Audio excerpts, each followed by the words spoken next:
माजी आमदार दिलीप माने यांनी आपल्या मतदानाचा हक्क बजावले। यावेळेस कुमटे येथे त्यांनी आपल्या मतदानाचा हक्क बजावले। माध्यमाशी बोलताना माजी आमदार दिलीप माने म्हणाले की कुमटे गावामध्ये 7 बूथ आहेत। 7 बूथ मध्ये माझा जो स्वतःचा नेटिव्ह प्लेस आहे हे कुमटे गाव आहे आणि या गावामध्ये मोठ्या प्रमाणात प्रतिसाद मिळतोय। सकाळपासून जवळजवळ 1001 मतदान झाले। 7000 पैकी सकाळी 8:30लाच 1000 मतदान झाले आणि लोकांना मतदानाला प्रेरित करण्यासाठी आम्ही सातत्याने काम केलं। माझं स्वतःचं गाव असल्यामुळं आम्ही सगळ्यांनी मिळून खूप मोठ्या प्रमाणात मतदान करायचा निर्णय घेतला।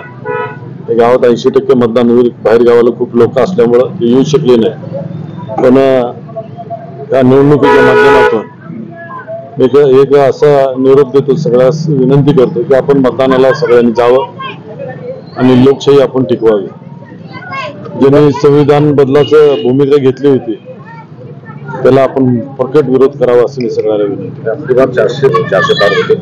नाही, आता मागच्या वेळेपेक्षा त्यांच्या जे 302 304 जागा होत्या त्याच्यापेक्षा कमी जागा येतील। साधारणतः 200 जागा येतील असं मीडियाचा सर्वे आहे, इंटरनॅशनल सर्वे आहे, तुमचा पण सगळ्यांचा सर्वे आहे आणि 200 पर्यंत जागा जातील। थोडं कमी जास्त होतील, पण लोक जागृत झालेत। लोकांना कळून चुकलंय की मागची 10 वर्ष आपल्याला सरकारने काय नाही दिलं। फक्त जाहिरातीच्या माध्यमातून कुठल्या तर प्रबोधनाच्या माध्यमातून लोक काही दिवस आकर्षित झाले, पण आता तसं दिसत नाही। लोकांमध्ये खूप मोठी जागृती झाली। सकाळपासून मी बूथवर आहे, सकाळी 7 वाजल्यापासून।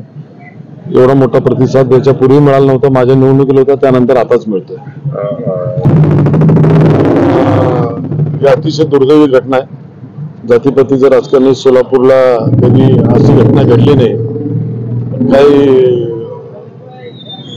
पक्ष म्हणा, काही लोक म्हणा, मतासाठी आपल्या गावामध्ये, आपल्या सोलापूर शहरामध्ये, जिल्ह्यामध्ये असं कधी जातीभेद नव्हतं, पण आता ती सुरुवात झालेली आहे। पण जनता या निवडणुकीमध्ये त्यांना त्यांची जागा दाखवेल निश्चितपणे। बांगलादेशी पाकिस्तान आता तुम्हाला 10 वर्ष आता सत्ता दिली होती, आता निवडणुकीच्या आधी तुम्ही हा कशाला विषय करता? ती जगण्यासाठी आलेले आहेत। तुम्ही परवा कायदा केला की ह्या सोलापूरची पूर्वीची त्यांना आम्ही त्यांना भारतीय नागरिकत्व देऊ, असं तुम्हीच मागच्या मला वाटतं लोकसभेमध्ये त्याचा निर्णय झालेला आहे। आणि असं असताना अशा निवडणुकीच्या तोंडावर हा तुम्ही विषय काय करता? अनेक विषय आहेत ना, 5 वर्षाच्या कालावधीत त्यावेळेला त्यांनी करायला पाहिजे, काय त्यावेळेला निर्णय घ्यायला पाहिजे। निवडणुकीच्या समोर हिंदू हे कार्ड वापरून आता खूप दिवस काय चालणार नाही। लोकांना काम पाहिजे हाताला, लोकांना नोकरी पाहिजे, शेतकऱ्याला शेतीमालाचा भाव पाहिजे, लोकांना सुखी समाधानी पाहिजे, असं लोकांची इच्छा। अशा लोकांना आता बोलणार नाहीत। मोदी येऊन गेले, मोदी, योगी, गडकरी येऊन गेले, तिघेही येऊन गेले, पण त्याचा मतदानावर काय परिणाम झालेला नाही असं मला वाटतं। कारण काय, मी ग्राउंड लेवलला असतो, ग्रामीण आणि शहरी दोघा भागामध्ये काम करत असतो। ते एक वातावरण निर्मितीसाठी आणत होते, आणणारच नव्हते त्यांना, पण तेव्हा काँग्रेसचं आणि प्रणिताई शिंदेचं वातावरण अतिशय चांगल्या परिस्थितीत आहे। त्यांच्या हिशोबाप्रमाणे 80-20% असा होता, प्रणिताईंचा 80 होता आणि भाजपवाल्याचा 20% होता। आता त्यांना त्याच्यासाठी ना देश पातळीवरचे लोक इथं आणावं लागले।